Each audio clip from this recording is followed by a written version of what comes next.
Bonjour à tous, bonjour à toutes, bienvenue sur Mosaïque, la chaîne qui tente de penser collectivement l'actualité, l'information d'aujourd'hui. On reçoit aujourd'hui un observateur réputé sur la scène internationale et aussi proche-orientale, le journaliste et essayiste Yves Mamou. Bonjour Yves Mamou. Bonjour. Alors vous êtes l'auteur notamment d'un livre publié récemment aux éditions de l'Artilleur qui s'intitulait 10 petits mensonges et leurs grandes conséquences, sous-titré Auschwitz, Israël, la Palestine et nous.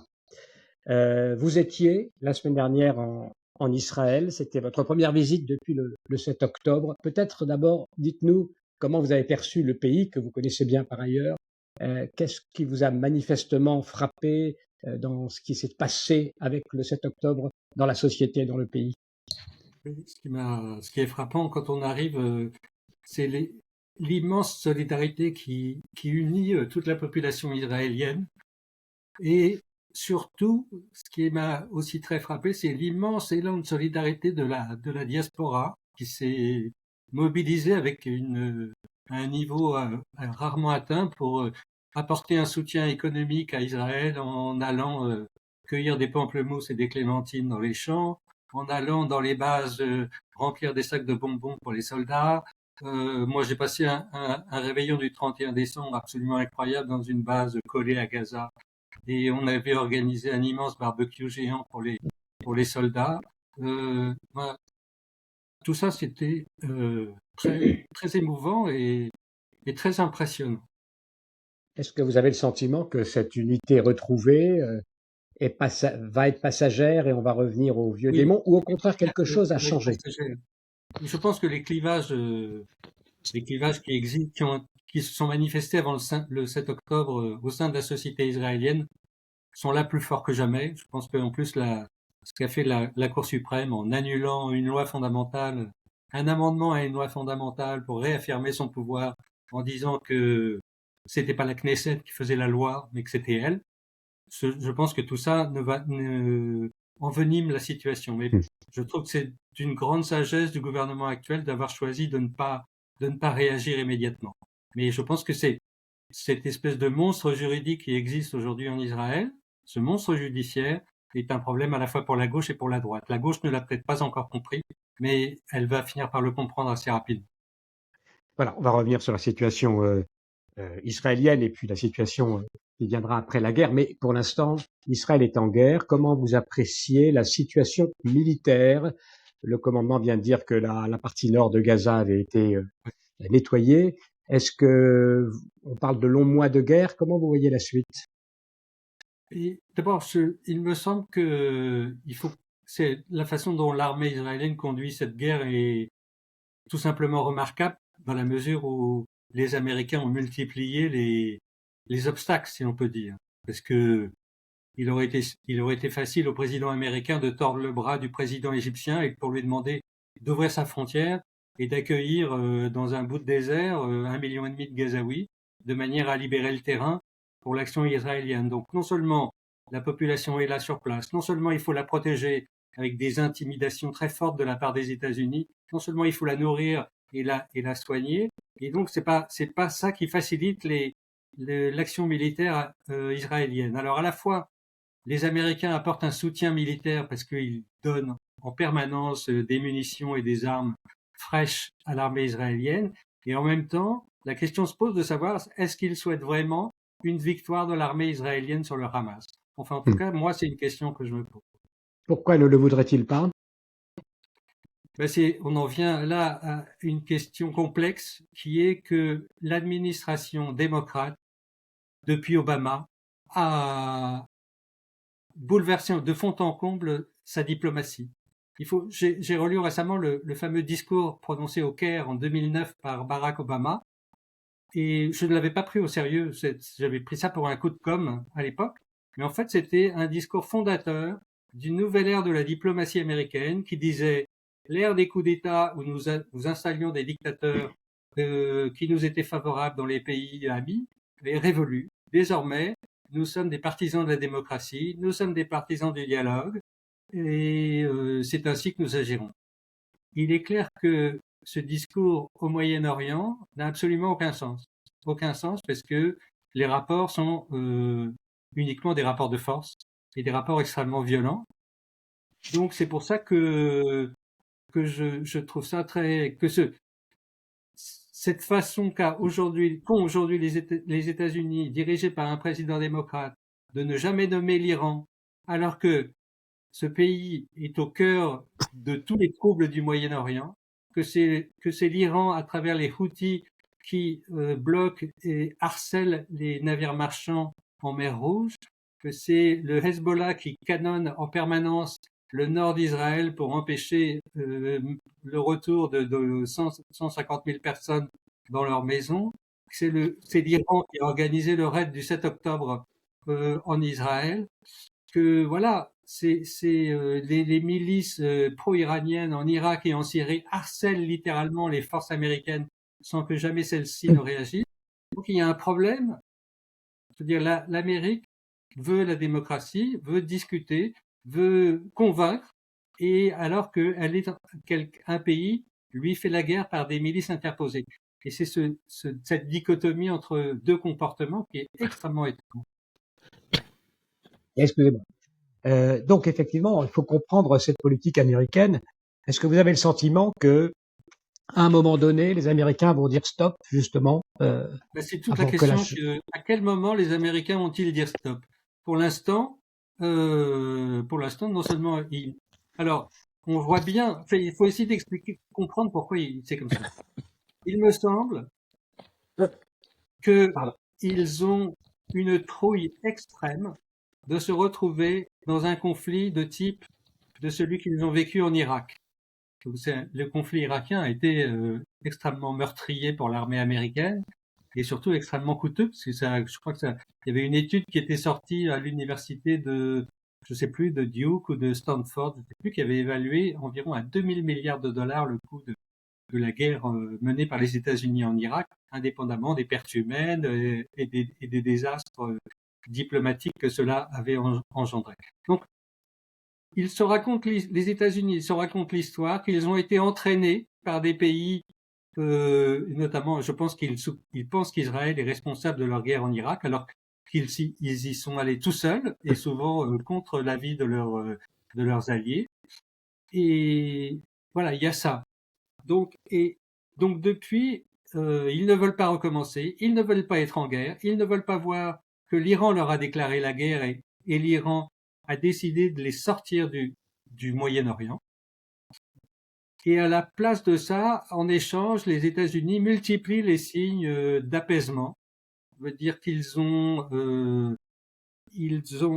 comment dire, ils refusent, je veux dire, ils ne nomment jamais l'Iran déjà dans leur truc, dans leur conflit. Ils s'en prennent uniquement aux milices pro-iraniennes qui les attaquent. Et surtout, ils donnent des signes d'apaisement en disant mais regardez, on est gentil, on va libérer des milliards de dollars qui avaient été gelés par les sanctions. Donc ils ont donné récemment au mois de septembre ou octobre 10 milliards de dollars à l'Iran, ce qui est formidable parce que c'est les États-Unis qui financent leur ennemi. Ils ont permis à l'Iran de contourner le système de sanctions qui entourait leur vente de pétrole. Les Iraniens arrivaient tout juste à commercialiser environ 400 millions de barils de pétrole par jour avant quand les sanctions étaient réellement appliquées. Ils commercialisent aujourd'hui 3 ou 4 millions de barils par jour. Donc c'est quasiment 10 fois plus. Donc les États-Unis font des cadeaux financiers à l'Iran, alors que le meilleur moyen de mettre à bas ce régime, ça serait de l'assécher littéralement. Donc il y a une diplomatie de gestes qui n'est pas évidemment je pense qui n'est pas adaptée à un comportement comme celui des Iraniens au Moyen-Orient et que les Américains ne veulent pas comprendre. Voilà, je crois que c'est sans doute une faiblesse de la diplomatie américaine. Yves Mamot, comment est-ce que vous évaluez les risques d'embrasement régional à partir du Nord notamment? Est-ce qu'il y a aujourd'hui un danger? Il semble que à chaque fois on s'approche un peu de l'étincelle qui pourrait entraîner cet embrasement. la question c'est est-ce que pourquoi l'embrasement ne serait-il pas souhaitable? Je veux dire, ce qui me paraît là aussi clair, c'est que les Américains, dès le 7 octobre, enfin, je veux dire que Joe Biden est intervenu à 2 reprises, le 9 ou le 10 octobre et ensuite le 11 ou le 12 octobre, pour lancer un avertissement très ferme aux Iraniens en leur disant Don't do that. Ça veut dire ne profitez pas de la situation, n'élargissez pas le conflit. Et je pense que c'était un avertissement qui s'adressait au Hezbollah. Et donc, il a fait venir un porte-avions en Méditerranée. Vous savez, un porte-avions, c'est pas simplement un navire, un gros navire qui porte des avions. C'est tout un système d'armes. C'est deux ou trois destroyers. C'est un navire détecteur de mines. C'est 3 ou 4 sous-marins. C'est un porte-hélicoptère. C'est une espèce un porte-avions, c'est une immense armada de navires qui peut déployer, qui est plus puissante que n'importe quelle armée aujourd'hui au Moyen-Orient. Donc, les Américains ont fait venir ce porte-avions dont j'ai oublié le nom et pour un signe d'avertissement, c'est-à-dire nous ne voulons pas que le conflit dégénère. Toujours leur hantise de refuser de voir un embrasement dans lequel ils pourraient eux-mêmes se trouver impliqués militairement. Donc ils bloquent l'élargissement du conflit, mais en même temps, ça veut dire qu'ils interdisent aussi à Israël de contre-attaquer sur le Hezbollah, qui harcèle littéralement les troupes israéliennes au nord d'Israël et qui empêche le retour de plusieurs centaines de milliers de personnes dans leur logement à Metula, à Rosh Hanikra et ailleurs. Alors, cette politique-là, est-ce que c'est une politique américaine? Vous avez parlé des démocrates. Ou est-ce que ça peut changer si les républicains reviennent au pouvoir? Mais moi, alors, sur un plan personnel, je n'aspire qu'au retour des républicains, peu importe le président. Et je pense qu'effectivement, c'est une politique démocrate. Parce que le Parti démocrate est un parti qui est profondément divisé. C'est-à-dire qu'il y a aujourd'hui au sein du Parti démocrate une extrême gauche qui est très dynamique, très bruyante et qui se manifeste, on le voit, qu'il y a des réseaux partout dans les universités, comme on l'a vu à Harvard. Donc, ce Parti démocrate est travaillé de l'intérieur par des forces qui sont anti-israéliennes aujourd'hui. Non seulement anti-israéliennes, mais sont ouvertement anti-israéliennes. On voit dans la presse américaine, c'est même assez hallucinant, on voit des gens qui appartiennent à l'administration américaine, à l'administration démocrate, et qui signent une pétition pour dire au président Joe Biden, nous ne sommes pas d'accord avec votre politique que vous menez, vous êtes trop pro-israélien, vous devez arrêter, etc. C'est des fonctionnaires aujourd'hui qui signent des pétitions pour tancer le président américain. Donc il est dans une situation intérieure, quand même à une dizaine de mois des élections présidentielles, dans une situation très difficile. Donc à la fois il apporte un soutien réel militaire à Israël, mais en même temps il le cadre, il le limite, et c'est une espèce de situation d'entre-deux qui n'est pas satisfaisante du tout. Comment voyez-vous, Yves Mamou, l'après-guerre sur le plan politique, cette fois en Israël?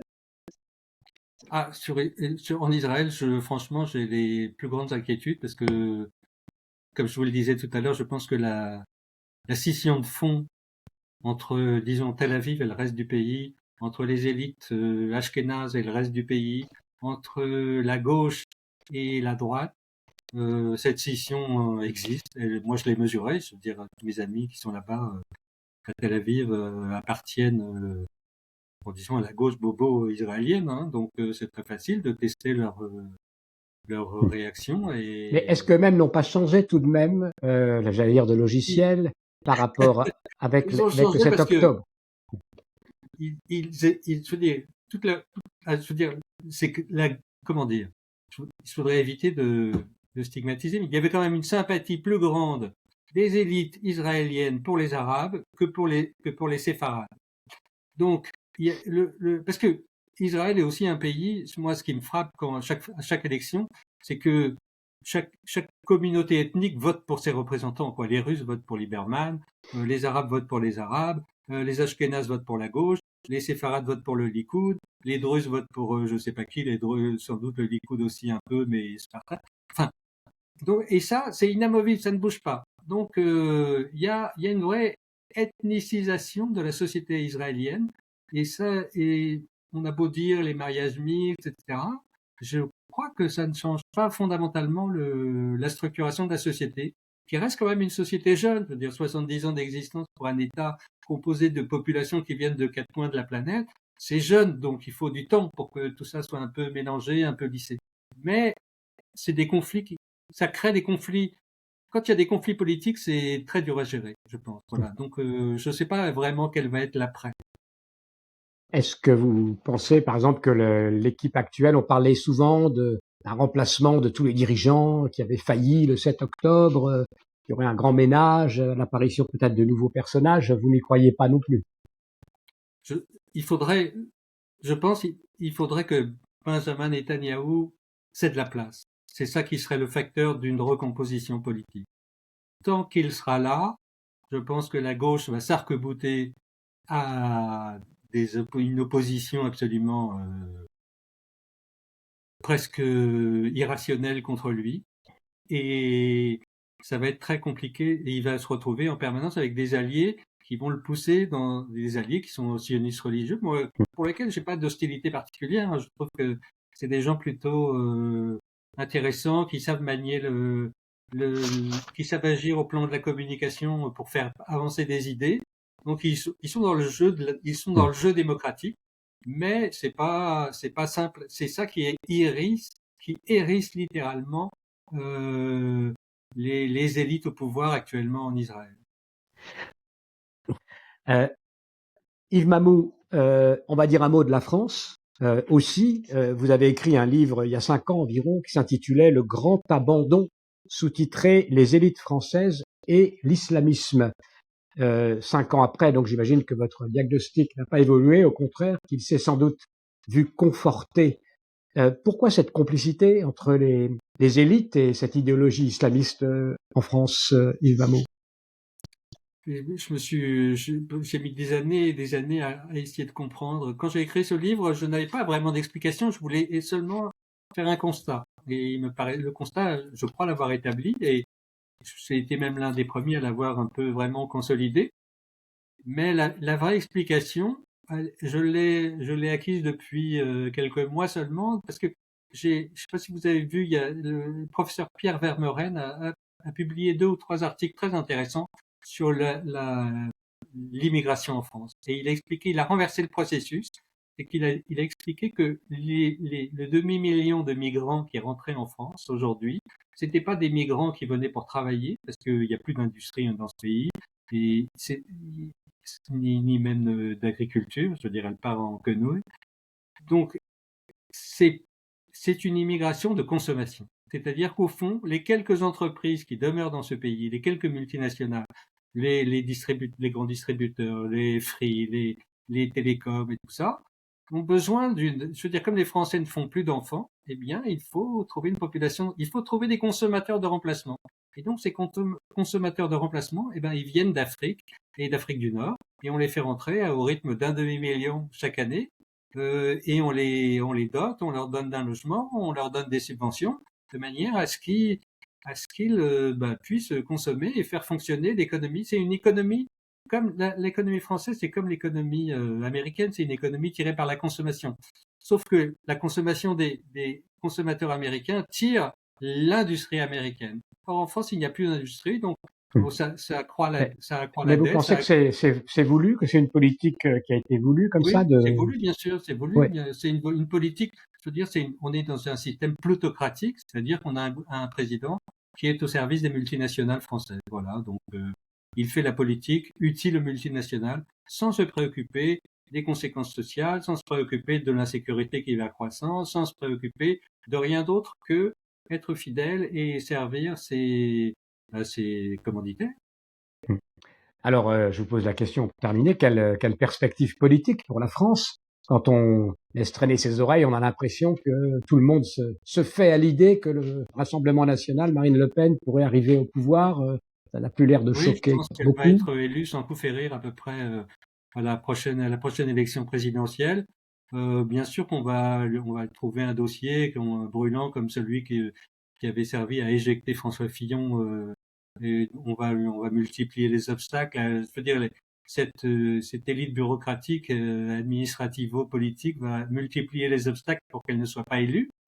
Mais je pense qu'elle a de très bonnes chances, surtout si elle la joue comme elle l'a joué, c'est-à-dire en dédiabolisant au maximum son personnage, quitte à l'affadir, ce qui laisse ouvert un certain nombre de questions sur son action politique future, parce que finalement, à force de se dédiaboliser, je veux dire, on ne voit pas bien ce qu'elle propose. Voilà. Donc, oui, elle sera élue. Est-ce que ça va être un tournant? Ça risque d'être un tournant. Je veux dire, on risque de voir une situation à l'américaine comme quand Trump avait été élu, c'est-à-dire qu'il avait vu se dresser contre lui une partie de l'administration, les médias. Je veux dire, et Trump a vécu dans un état d'assiégé pendant les 4 ans de son mandat. Moi, c'était cette violence de critique donc qui est contre Donald Trump qui m'avait frappé, et je pense que c'est ça qui risque de se produire si Marine Le Pen est élue. Mais qu'est-ce qu'il faudrait pour changer la donne en France? Est-ce que ça serait le revenir à des notions de souverainisme, par exemple? Qu'est-ce qui cloche? Écoutez, franchement, aujourd'hui, je crois, il n'y a pas de représentation politique du changement, c'est-à-dire d'un retour. Il y a l'avocat Thibault de Montbrial qui plaide, par exemple, puisqu'il s'intéresse beaucoup aux questions de sécurité, il dit qu'il faudrait un vrai choc judiciaire, c'est-à-dire une refonte de l'appareil judiciaire, une refonte des peines. Il faudrait obliger les magistrats à appliquer la loi de manière à ce que l'insécurité qui règne en France comprenne qu'elle ne peut plus se poursuivre telle qu'elle se poursuit aujourd'hui. Et je pense que ce choc judiciaire réclamé par Thibault de Montbrial pour assainir le problème de l'insécurité doit se manifester sur tous les autres niveaux de la société. C'est-à-dire l'université française, elle est déliquescente. C'est plus un lieu d'élaboration du savoir. Comme aux États-Unis, c'est l'extrême gauche qui occupe les postes et qui produit de l'idéologie et du discours d'extrême gauche, de l'antiracisme à tout va. Donc, c'est ça qui est ce que j'avais commencé à décrire dans le grand abandon, à savoir que l'ensemble du système, les médias, les experts, les universités, les partis politiques sont dans une mouvance qui aurait besoin il faudrait s'en débarrasser. Il faudrait remettre tout à plat. Et je suis pas sûr que ce pays en ait les capacités. Voilà. Alors, question sur la communauté juive quand même. Quelles conséquences pour les Juifs qui vivent en France, les Juifs français?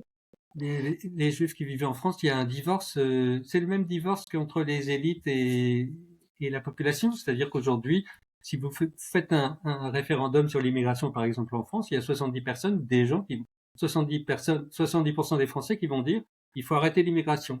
Et ça n'empêche pas les élites françaises de continuer à faire rentrer 1 demi-million d'immigrés par an. Donc, je pense que ce divorce qui existe entre les élites en France et la population se reproduit au sein de la communauté juive, c'est-à-dire que les élites institutionnelles sont proches du pouvoir, veulent être proches du pouvoir parce qu'elles pensent que c'est là que c'est d'abord la décision et que c'est là qu'elles peuvent trouver une aide, mais en même temps, il faudrait qu'elles comprennent que ce pouvoir qui fait rentrer des musulmans par millions est aussi leur ennemi, et l'ennemi des Juifs, en fait. Et donc, c'est pour ça que le mouvement, moi, ce qui m'a frappé, c'est quand on parlait au début de notre entretien de l'immense élan de solidarité des Français juifs, c'est qu'ils sentent bien qu'il faut pas, ils ne peuvent pas se permettre de perdre Israël. Voilà, excusez-moi, je suis un peu ému, mais je pense que c'est dans les Juifs français ne peuvent pas se permettre de perdre Israël, parce qu'ils savent que pour eux, la France est un peu perdue déjà. Voilà. D'où votre émotion là actuellement quand vous dites ça. Voilà. Oui. Parce que ça implique une révision de toute votre existence aussi, ou? Mais moi, vous savez, j'ai travaillé au Monde, et donc j'étais dans l'épicentre de ce que je décris dans le grand abandon. Je ne comprenais pas ce qui se passait, et en même temps, je voyais ce pays dévisser littéralement, sortir de ses rails, dérailler et partir dans une direction qui ne me paraissait pas être celle qui lui convenait et ni celle qui me convenait à moi. Et donc, mon inquiétude a commencé à monter. Et moi, ça fait 20 ans que j'ai posé un jalon en Israël. Je me suis acheté un appartement à l'époque où les prix étaient encore raisonnables parce que je me disais, un jour, il n'est pas impossible qu'on soit obligé de tous s'expatrier en Israël. Et c'est comme ça que vous expliquez aussi la poussée de l'ALIA qu'on a constatée là ces derniers mois depuis le 7 octobre, ces dernières semaines? Les Juifs français ne peuvent pas se permettre de perdre Israël. Donc, ils sont obligés de dire aux Arabes, vous ne nous aurez pas, et parce qu'ils savent bien qu'en France, il n'y a rien qui va venir ni protéger les Français, ni protéger. Je veux dire, quand même, tous les jours, il y a des dizaines d'attaques au couteau contre des qui sont menées, il faut le dire, par des musulmans contre des Français dessous. Quand on fait rentrer une immigration de consommation, on la subventionne, mais évidemment, on la subventionne jamais assez. Donc, eh ben, ce qui se passe, c'est que ces migrants, eh ben, ils se servent directement. C'est pour ça qu'ils agressent la population. Ils volent des voitures, ils font les poches des gens, et voilà. Et donc, on est dans une situation totalement invraisemblable. Merci beaucoup, Yves Mamou. Vous allez, j'imagine, vous retravailler, j'imagine, sur un nouveau livre qui va porter sur quoi? Ah, écoutez, j'étais un peu désespéré, donc j'avais renoncé à écrire un livre parce que je me disais que ça ne servait à rien. Mais voilà. Donc, pour l'instant, je n'ai pas de projet précis. Merci beaucoup, en tout cas, d'avoir accepté l'invitation de Mosaïque. Merci à tous pour votre attention. Merci pour votre soutien aussi, pour vous partager cette vidéo si elle vous a plu. Bien sûr, vous laissez un commentaire et on vous dit à très bientôt sur Mosaïque. Merci beaucoup d'avoir écouté cette vidéo et pour suivre nos prochaines interviews, eh bien, vous pouvez vous abonner à Mosaïque. C'est très simple, il suffit de cliquer sur le bouton ci-dessous.